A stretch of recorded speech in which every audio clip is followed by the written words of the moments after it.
ஓம் சிவாய நம. வணக்கம். சிவன் ஆலயங்களில் மக்களின் பேரிடர் காலங்களில் தங்குவதற்காகவே பெரிய மண்டபங்கள் கட்டி வைத்திருப்பாராம் ராஜா.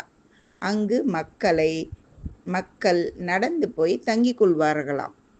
10 நாள் 20 நாள் ஆனாலும் தங்கிய மக்களுக்கு ராஜா கஞ்சி வைத்து தினமும் ஊற்ற சொல்லியிருப்பார்களாம்.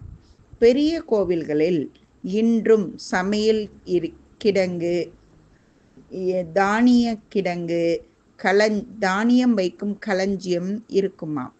கோவில்களில் நிறைய விவசாய நிலங்கள் இருக்குமாம்.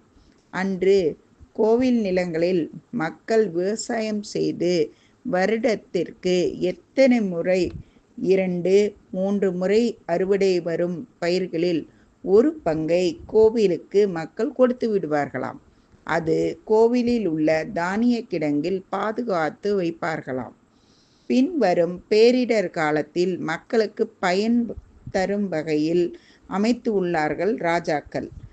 அன்று பெருமழை புயல் காலங்களில் மக்கள் பெரிய கோவில்களுக்கு சென்று அங்கேயே தங்கி கஞ்சியையும் குடித்துவிட்டு அங்கே தங்கி விடுவார்களாம். சூழ்நிலை சரியானவுடன் கோவிலிலிருந்து அவர்களின் கிராமத்திற்கு செல்வார்களாம்.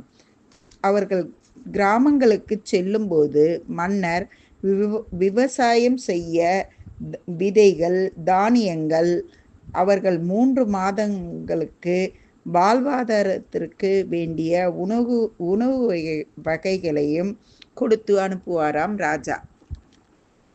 நன்றிங்க.